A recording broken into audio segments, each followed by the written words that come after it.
Okay, it's like 479 swap shop. All righty. So we're going to start continuing class. We're pretty well done with videos for a while. But again, the focus of this semester is maintenance. And I know when we say maintenance, we think we're going to be taking a lot of stuff apart, putting it together.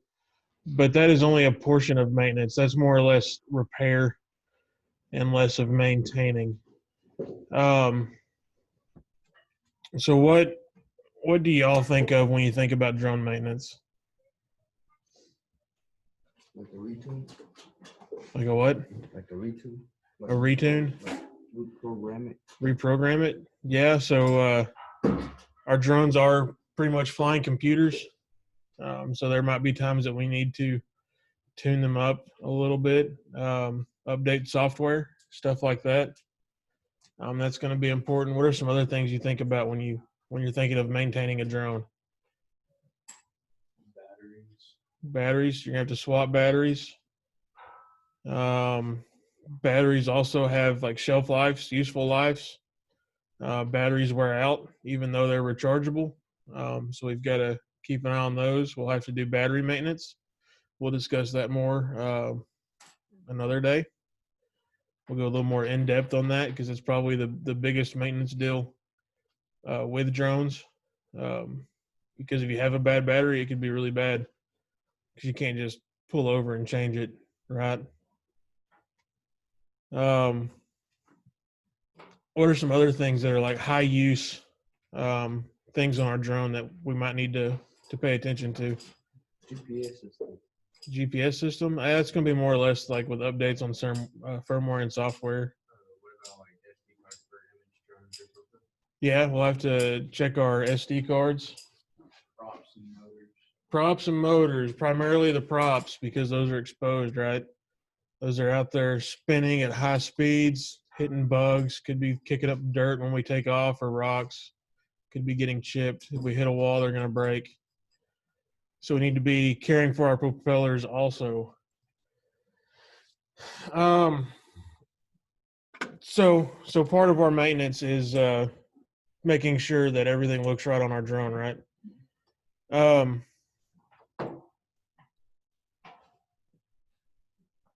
So assuming we have drones, we're flying drones, with our battery issues and our prop stuff, wanting to check those, what might be a way that we can keep up with flights we've done and what we might have done on those flights, how many batteries we've used, stuff like that. One data sheet. Data sheets. Okay, does the industry have a more technical term for the data sheets? I can't think of it. Flight data sheets? Data? Data. Grant's trying to be all fancy with data. There's a term, isn't it? I went all Schwarzenegger. Do what? There's a term for it, isn't it? There is a term for it. Yeah, I forgot. Flight log. Yes. Flight log or a logbook, a book that you keep logs in. So why would a logbook or a flight log be important to maintenance? Track. Keeps track of what you've done. What else does it keep track of? It's like keeping track of your oil change. Like if you don't keep track of your oil change on your car, you're never gonna know when to change your oil. Yeah. Okay, so for the next few minutes, I want y'all to pull out your Chromebooks and research logbooks, both in the general aviation side because they are required by law in the general aviation side, and it's getting to be that way with drones. So research those, figure out what's going to be in a logbook, try to figure out the importance of a logbook, and the necessity. And we will discuss that more here in a minute. Didn't we do this last year? Yeah. Some of y'all kind of did this last year, but then half of y'all haven't. But last year was a different class and different stuff, although some of the same stuff applies. So, okay, so what are some things that y'all came up with? Why are logbooks important? Well, I found that it said that there's pilot logbooks and there's just aircraft logbooks. They can vary between different ones, but it says they carry like conditions, the date of inspection, time of airframe, engines, propellers. So it'd be important. For example, if the drone hasn't had a checkup in, I don't know what annual checkups are, maybe a year and a half or something, and they don't want to take it out and it just instantly mess up during the flight program. So I would imagine they keep track of that to make sure it's all up to date and everything. Okay. So yeah, there are generally two types of logbooks. There's the pilot logbook and the aircraft logbook, which is also commonly referred to as the maintenance logbook.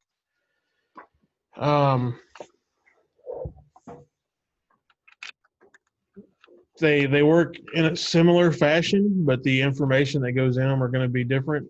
Obviously, the pilot logbook is something that would be completed every flight. So that's like keeping a journal or a log of every flight that the pilot makes. And in that, he's logging stuff about the aircraft. The aircraft logbook is when you're logging maintenance stuff.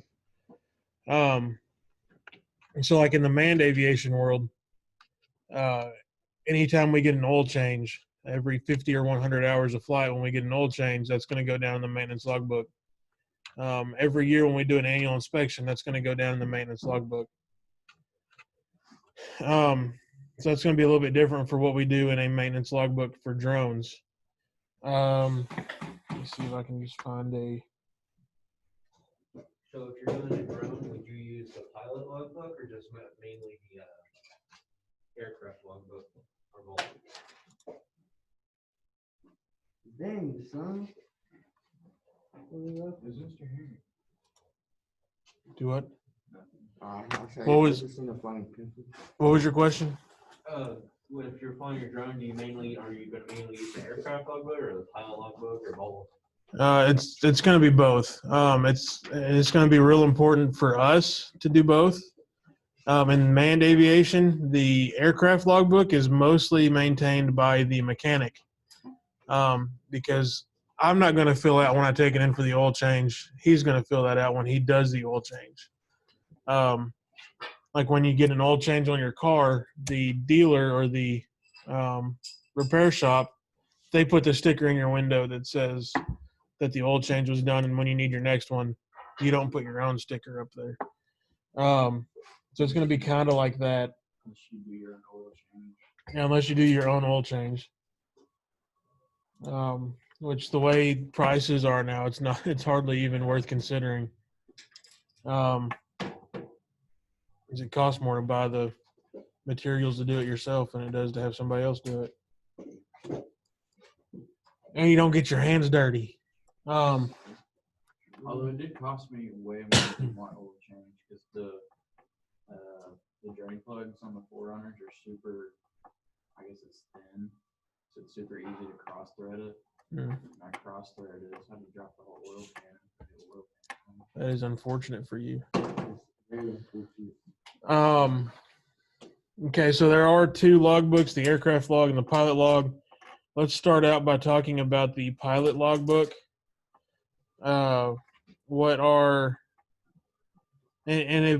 If you have stuff for the manned aviation world, you can go ahead and talk about it. What we want to focus on is the unmanned world. But a lot of it crosses over because pretty much the unmanned aviation sector is modeled after the manned aviation sector. So what are some stuff that we would want to have in our logbook that would be important for us to know later? Yeah, for the pilot logbook. Maybe how long the battery stays or maintains? How long you run? Okay, so so he's brought up the battery. What would we want to know about the battery? How long it lasts? How long we flew on that battery? how long we charged it. Yeah, well that'll kind of fall into play in the way that we record it. We'll want to know which battery, for one, because hopefully if we're out in the industry, we're using more than just one battery over and over again. Like when we're flying telos in here, I've got like 30 different batteries that we cycle through. Most of our main drones that we've got have at least 3 batteries. All of our minis have 3 batteries. Our Mavic Enterprise Dual has 3 batteries. Our Phantom has 3 batteries. So most of what we have has 3 batteries. So we need to make sure our batteries are labeled so we can keep track of what battery is being used, how many times it's being used. Now, any ideas how we're going to track down time or stuff like that with our battery? Maybe from the time you start charging it to the time you take it off. The time you start charging to the time you take it off?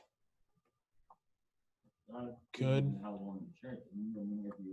How long you What else could tell us how long a battery had been charged? Like the battery's capacity.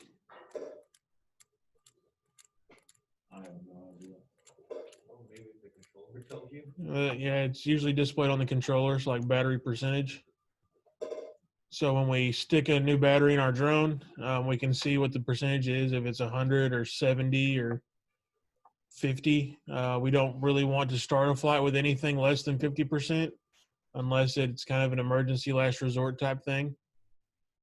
Like you had 3 seconds notice.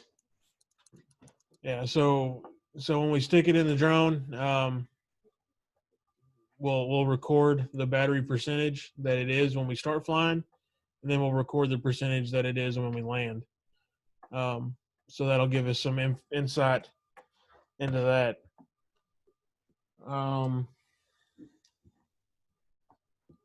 What else would we want to log in our personal pilot log? Total hours. Total hours. So the flight duration. Like of every flight you've done so far, or like every flight for the week or the month or whatever. Right. So hours is a big thing in general. Each flight you'll want to log the total hours of that flight. And that could either be done by using the logs on the drone itself or by keeping up with it. I took off at 12:30 p.m. I landed at 1:30 p.m. I flew an hour. Something like that.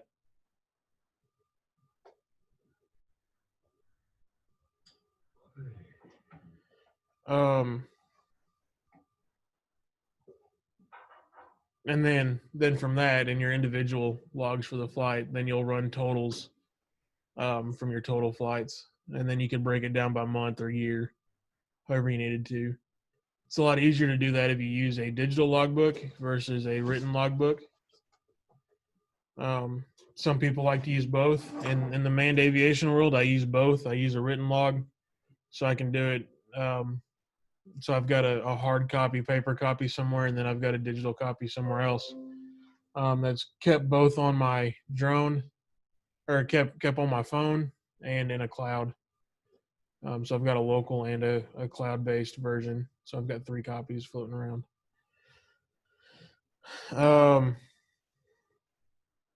What's something else that we would want to keep track of? Maybe the conditions of the flight. The conditions of the flight? So what do you mean by that? Like weather conditions. Weather conditions? That'd be good. The condition of the drone. That'd fall more under the aircraft, probably. Yeah. You could keep track of the condition of the drone, but that's going to fall more into maintenance logs. Typically, if there's something wrong with your drone, you're probably not going to fly it. So that wouldn't be in the pilot log. That'd be more of a maintenance log deal. Why might it be important to keep up with the conditions, like weather conditions of the flight? Damage the drone might receive. damage the drone might have received. Yeah, that could be important, but that's not so much. I was thinking maybe on like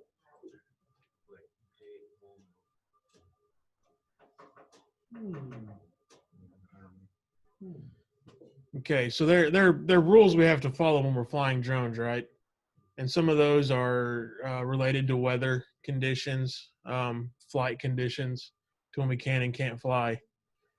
So a couple months ago, a pilot, and I think it was Philadelphia, received a $182,000 fine from the FAA. $182,000 fine. Where? It was like it was either Philadelphia or Baltimore. What would they do? So over the course of like 3 years, he was videoing himself doing flights. He didn't have his pilot's license. He's flying in Class B airspace. He's flying above the clouds, which is illegal. He's flying in bad weather, which is illegal. Doing all sorts of stuff like that. Wow. And he's videoing this. He's videoing the drone doing it. He's videoing his control station with what it's saying. The buildings are easily identifiable where he's flying at. He's flying over people, and just a whole lot of bad stuff that he's not supposed to be doing. Flying at night without waivers. It didn't take him 3 years. I'll get to that in a minute. But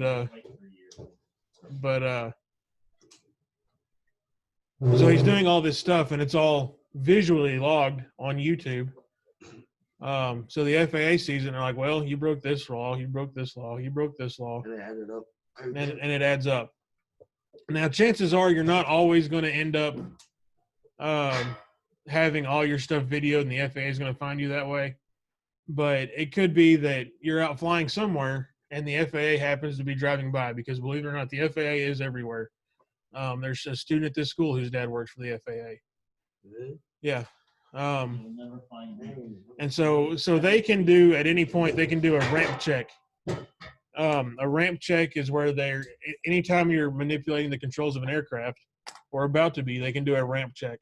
And a ramp check is where they check you to make sure you've got current credentials, make sure all your stuff is good for what you're going to be doing, and they look at your logbooks. So it might be good to have that weather reported in case somebody makes an accusation that, hey, Grant was out flying in bad weather. And if they come talk to Grant about that, then he pulls out his logbook and says, no, this is what I've got recorded for the weather that day. These are my flight times. You can go back and check the empirical evidence that's held at NOAA, the National Oceanographic and Atmospheric Administration, NOAA. Something. Its name is something. National Oceanographic and Atmospheric Administration, NOAA. So they can go back and look at that empirical evidence and match it up and say, yeah, Grant's right. He wasn't flying in bad weather. Juan just wasn't being a very nice person trying to get Grant in trouble. Something like that. So there's that. But the deal with the dude in Philly or wherever it was with his $182,000 fine, the FAA had noticed his activity, and they sent him a letter that what he is doing is not according to the regulations, and he needs to correct it and stop doing it. You got a warning? He got a warning. So then he keeps going, starts flying some more, posting more videos online. FAA sends him another letter. Like, dude, you need to chill out. Take these online classes. They're free. And look at getting your 107 if you're going to be posting these videos. Now, he just blows it off, does it some more. FAA sends him a third letter. Hey, dude, for real, stop doing it. And he's like, they can't catch us all, right? So he does it again. And then the FAA brings back this $182,000 fine that lists every infraction that he had made against the federal aviation regulations. And all of those infractions totaled up to $182,000. I'm sure he wished that he had actually listened to him. I bet he does. Is there any thing about having private property in flying, or does that also fall under the FFA if you fly? Well, it wouldn't fall under the FFA because they'd be the Future Farmers of America. But the FAA, the FAA is the federal agency with full governance of the airspace in and around the United States. Yeah, so there are stuff that you would need to consider when you're flying over private property. But if you're flying over someone's property to surveil them, then that's going to be a Fourth Amendment. Yeah, if like me, I live out in Class G airspace. There's nothing around me or over me. I can fly over my land all day, every day. I can fly over my neighbor's land all day, every day. If I was to live next door to the school, we're in Class D airspace. Yeah, we're in Class D airspace right here because the airport's pretty close. So I can't just take off and fly whenever I want to because I'm in regulated airspace. So there are flight restrictions. Or I'm in controlled airspace. So it's not more if it's your property, it's more what flight zone Yeah, it's more or less what restrictions or controls are placed in your airspace. So here I have to get approval to fly. But you don't own the airspace on your property. Right, you don't own the airspace. No one owns the air, but the government regulates it. Right. So even though it's your property, it's not your land or your air. Yeah. So Yeah, but because I live in Class G, I can fly wherever I want to as long as I don't go more than 400 feet high. Here pretty soon, because of the new remote ID rules are about to go into effect, I can fly at night over my own property, as long as I've got a anti-collision light, which is a strobe that flashes at least 60 times a minute, but no more than 100 times a minute. What about? Never mind. And can be visible for at least 3 statute miles away. No. So I won't have to get a waiver to fly at night anymore, but I still have to follow the same rules I would have to if I had a waiver to fly at night. There's people like aliens. You see a ball flashing. So, Space Force. all right, so we've covered, we would want the battery usage, we want flight conditions, our flight time. What's some other stuff that we would want? the details of like what your mission details. Okay, so your mission, details, what you're doing, why you're doing it, who you're doing it for, maybe. Part of that is just so you've got this cool little memory to look back on. Like in my personal flight logbook, I keep a log of everybody that's been in the plane with me. So 15 years from now, I can look back to the other day and say, oh, I flew this guy and this inmate from California all the way back to Fayetteville, Arkansas. That was pretty cool. I used to. Oh, really? Yeah, that was my job before I was here. Is I flew Con Air. I knew you flew airplanes, but I didn't have transport. Man, they get a free. Yeah. My friend's grandpa, he did that in like the Vietnam War, except it wasn't inmates, it was, other military personnel. Yeah. And he would always get guys that he couldn't stand. So he'd just give them like a 24 pack and knock them out. Huh. Because you know how is it like double every 100 feet or whatever? So, I don't know about that, but so like at 1,000 feet altitude, one beer is like 6. So he had this one guy who passed out, and like he wouldn't wake up, so he thought he killed him. huh. Yeah. That's not good. I was flying a Vietnam era aircraft when I was flying, but it was modified with updated equipment. Yeah, he thought he killed him, so whenever he landed, he had like 4 different ambulances, and they're all trying to make sure he was still alive. Luckily, I never had that issue. So, Yeah, you shouldn't drink beer and fly. He wasn't driving. yeah, that's illegal. It's illegal to drink beer and fly a drone too. So It was. it's illegal for you to drink beer, period. So we don't need to be discussing the beer anymore. Hey, if I lived in Germany, I could drink legal beer drinking. Okay, so back to the drone stuff. You could be like 4. Nah, What? not really. What were you gonna say, Nick? I was gonna ask you about your job. Oh, Or what it was. what it was? I was a transport pilot for the Washington County Sheriff's Office. Well, I mean, did you have like special planes with like cages, or did an inmate like sit right next to you while you were? No, he wouldn't sit right next to me. I had another deputy with me, and when we were in the plane, I was strictly pilot. He was strictly deputy. And so he watched and cared for the inmate who was in the seat behind him. But he was still handcuffed and leg shackled and stuff. And seatbelted in. So his restriction was limited, but we didn't have a cage because it was a small airplane. It was like a Volkswagen Bug with two weed eater motors, is what it felt like. Yeah, I felt like I was in a Volkswagen Bug with two weed eater motors. It was crowded. Yeah, it was a cozy cabin. Did you ever do like flips with them? Just to mess with No. them? No, because our plane wasn't rated for flips. Did you ever like go around a corner and pull in like 6 G's or something trying to knock it out? No, only when I had to.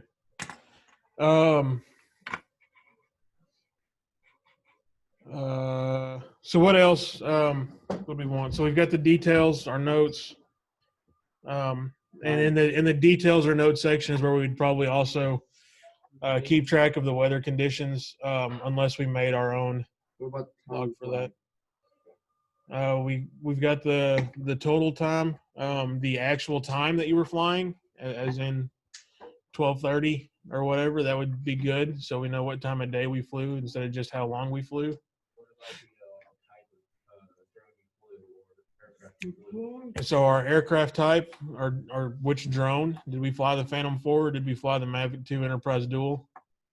That would be good to know. I mean, it's not bad to have several different drones in your logbook, but it's good to know how much time you have on each of those drones. One reason is if you're going to go get a job flying for somebody and they have Phantom 4s, they're going to want to know how much Phantom 4 time you have plus how much time you've got with drones overall. Yep. When you get hired for any type of aviation-related job, they're going to want to look at your logbook. So logbooks are not just nearly legal. These are, in essence, a legal document. But they are going to look at them to see your experience. It's kind of like an extension of your resume.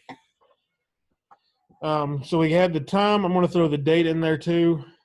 We've got the aircraft. What else might we want to know?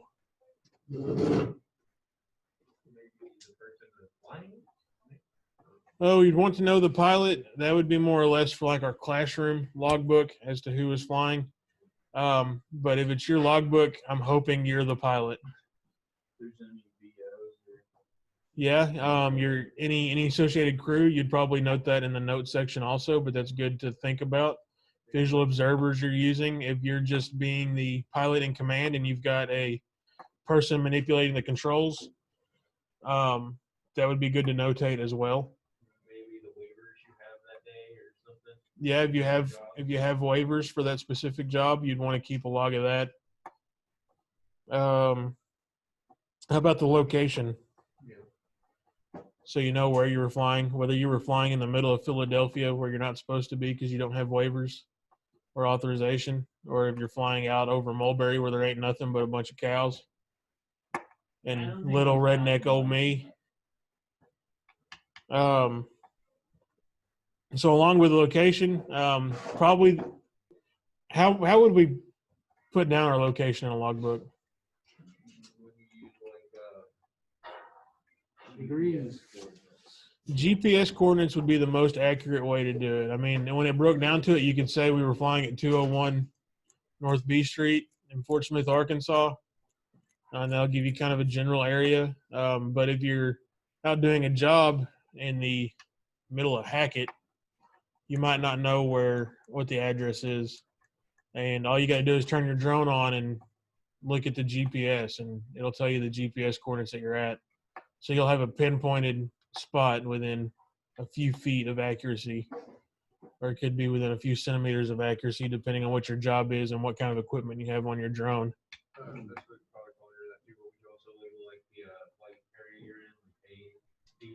So the airspace? Yeah, that was the next thing I was going to bring up is the airspace. That would be good to put in there too. One thing with getting drone jobs is they want to know how much experience you have with flying in mainly Class C and Class B airspace, and with getting waivers in those types of airspaces. So that's also good to log. Flight time. Okay, I've got 3 more things I'm really looking for in our flight log. 3 more things. So we've done the date, time, aircraft, location, airspace, details and notes, our flight time, and we have done the battery, as in which battery was used and the percent when it took off, percent when it landed. Which is like video and what job exactly you doing? Yeah, that would be in the mission or the details. Maybe like no, never mind. So what do we have to do in order to fly? Where do we have to be in order to fly? For sure. No, and me asking this question is probably going to make you think about it harder than you need to. But in the simplest form, where do we have to be if we're going to fly?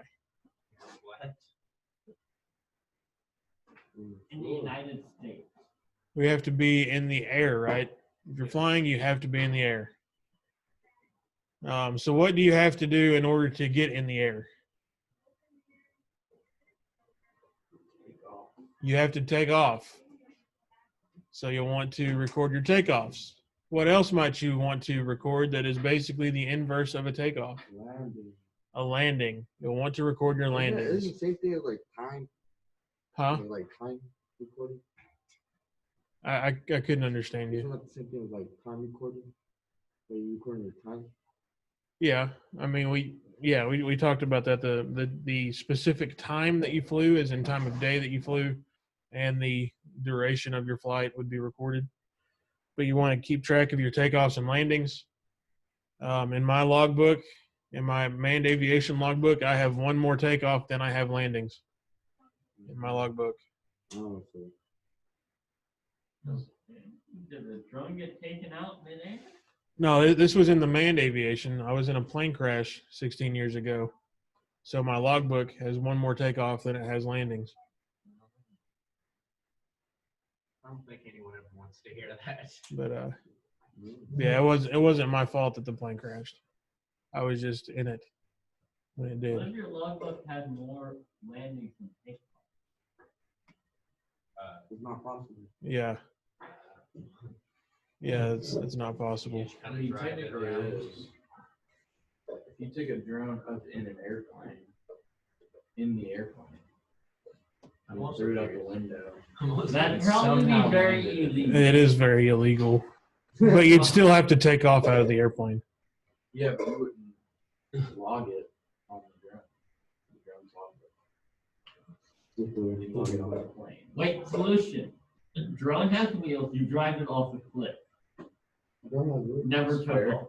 It fell. Well, takeoffs are optional. Landing is mandatory. We'll tell you that. Okay, and the final thing that we want to check and have noted in our logbook. We might have touched on this. I'm not positive, but this will go towards the fact of the drone being a computer or having a lot of computers on it. So what? Shut 109. So an electronic device will get put out there, and it'll be running, and it's whatever's running on its platform will be out there for a while, and then people realize that they could have tweaked it in one way to make it better, or that there's bugs in it, so they need to fix that, and they push out something else to make it better. So when you buy your iPhone, you get it, and chances are the first thing you're gonna have to do is you're gonna have to do something to it. Set it up.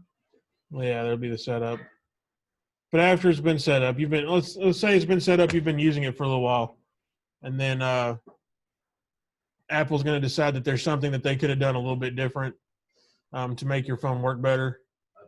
An update, and they're updating your firmware, right?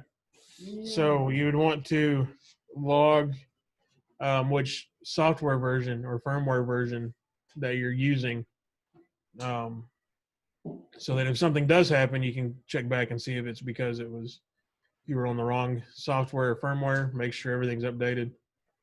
Before you fly, you need to check the firmware version. Make sure that there's other. Yeah, let me say that. So whenever I'm flying, I make sure that I know what the latest firmware version is or the latest software update is for the drone. I don't necessarily update to the latest until I know that that software works for everybody.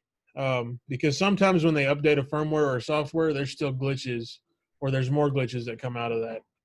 So I research for other people that are using that to make sure that it's good and that they've got all the bugs worked out. So I'm not just flying and then all of a sudden my drone stops communicating with my controller and it just goes to Juan's house or wherever it wants to go. Yeah, I remember us watching a video. So updates and firmwares are important, but you also have to research and make sure that it's a valid and trustworthy update. Could you get in trouble if you have like an update that's not up to date, I guess? You could Depends probably how. if you're flying an out of update drone and it has an accident or it has a flyaway or something like that, and they can determine that had you been on the current software version or firmware version that would probably not have happened, then you would be in trouble for that. So like if there's a new system that just came out for that specific gun, they'd probably be more lenient about it. They're just brand new and they're still working on it. So That's hard to speculate on because the FAA is ran by people, and the people that work for the FAA are people. So there's going to be a lot of discretion in what they do. One thing I was talking about earlier with the ramp checks, now with the new remote ID law, you have to have your pilot credentials on your person. So if you have your pilot's license and you're out there flying around, you have to have your remote pilot license with you. And if law enforcement or the FAA make contact with you and request that, you have to show that to them. In September, there was a plane crash in Chester, just north of here.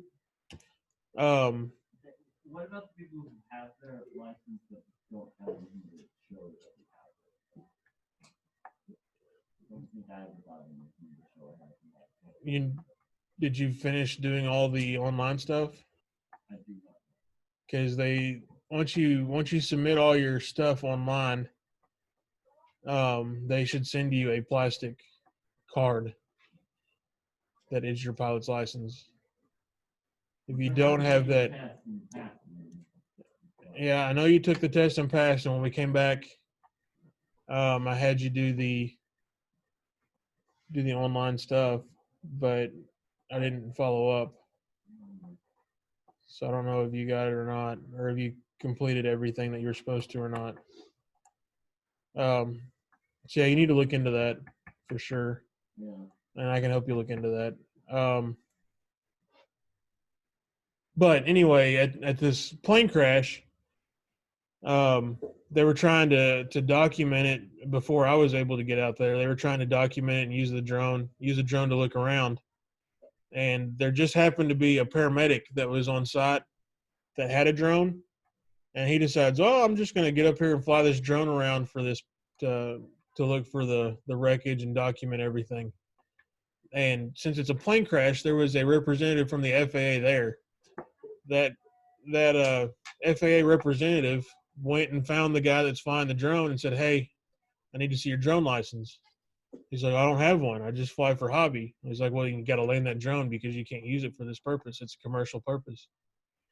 So he had to land his drone right then. And none of his stuff was valuable. He didn't get any fines or anything that day. He just got the stern talking to from the FAA. I feel like police and stuff like that should be able to, if they know how like common sense wise, know how to fly a drone, that they should be able to at least use it for something. Like if police have some guy that's running from them and they can't find him, they can use it without FAA doing. So there's ways that they can do that. I mean, I'm sure the military can, but probably not. The military is a whole different set of rules. So FAA doesn't even apply to military. But with law enforcement agencies, public safety agencies, they can get a COA, which is a certificate of authorization or waiver. And so Crawford County has that. And what that does is it allows you to fly as a public aircraft. And when you fly as a public aircraft, which they do this in manned aviation too, that agency is taking on the liability of saying our airplane or our helicopter or our drone is airworthy and safe to fly. And we've verified that. So we're taking all the responsibility for it. And then that gives them the ability to self-certify their pilots. So they can do their own in-house training and say, all right, you're a pilot now. You can do this. But with a COA, they can only do missions that further the job. So yeah, so if the police is using a drone and they're gonna chase somebody that ran from them on foot, they can use that drone for that purpose. If they're out there at a plane crash scene trying to document the scene, they can do that. But yeah, but if they're going to come out here and do a touch the truck thing or something, do some kind of PR thing at the school, and they want to fly the drone to demonstrate it, or they want to fly the drone to take a picture of everybody that's there, they can't do that because that's not a furtherance of the job. That's something that you could hire somebody to come out and do. So anything they could hire somebody to come out and do, like video training or something like that, does not fall under the scope of a COA or the furtherance of their duties. Yeah, it's got to be an extension of the duties. So search and rescue, surveillance, That makes more sense. Overwatch. See a reason why you would find someone like that for trying to better or help out more. Yeah, but that guy was just a paramedic that had a drone with him because he thought it was cool. Yeah, my dad got me a drone. That's cool. Wait, are you talking about the plane crash, like where the levee is in Van Buren? No, that was a couple summers ago. What? That was a little ways back. I was talking about the one in Chester that happened in September. Oh, this one happened in what, May of 2019? Something like that. June or July. No, that's quite a ways away. It's still like Yeah. 100 years at this point. But yeah. So what was I talking about? Oh yeah, he didn't have his license. We were talking about public aircraft. So this is off topic, really. It's just kind of general knowledge, but essentially with being a public aircraft, you don't have to have a licensed pilot fly it. You can self-certify your pilot, right? So if Jesse was to go work for the Washington County Sheriff's Department and they had their airplane that I used to fly, and they had it listed as a public aircraft, even though Jesse doesn't have a pilot's license, they could say they've trained Jesse to fly the plane, and Jesse could be the pilot for that. But he couldn't fly anybody else's plane. He could fly that plane. I would not. But in theory, that's how it would work. In reality, nobody does it that way because the liability is too high, and nobody would ever be able to get insured if they did it that way. But in theory, based on the regulations, that could happen.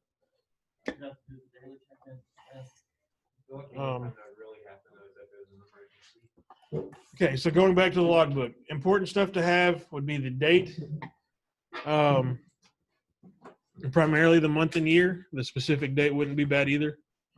The time of day, the aircraft you're using, the location where you're flying, whether that's just a general address or a GPS coordinate, the airspace that you're flying in, details and notes about the flight, like your mission, who's with you, who's doing what job, anything like that.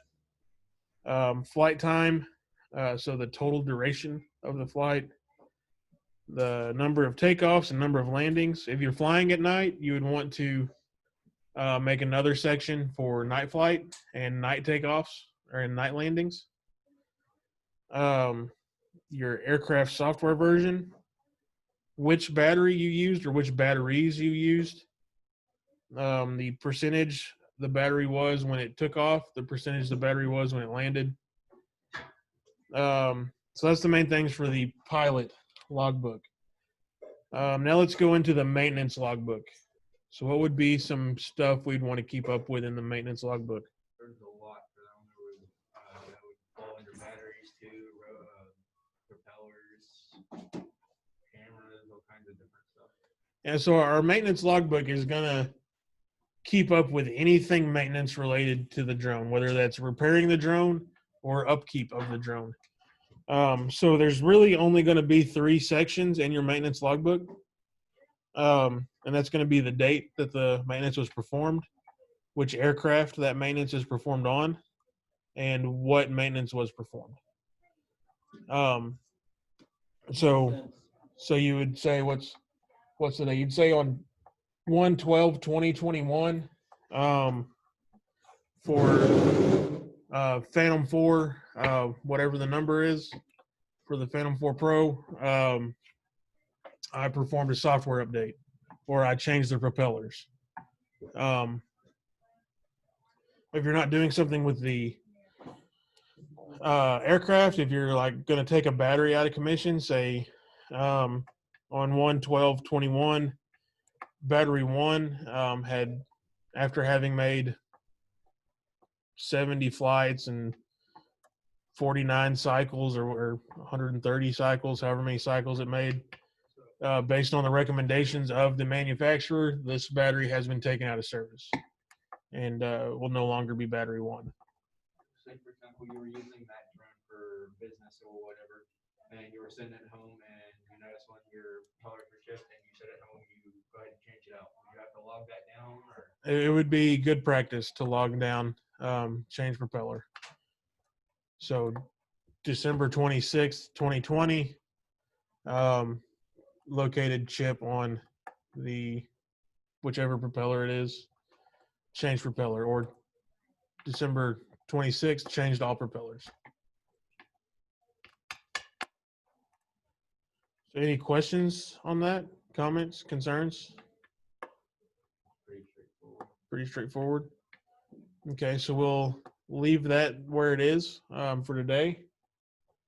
And then tomorrow or next time we're in class, we will go a little bit further into that. We'll kind of design our own logbook, and then we'll go from there.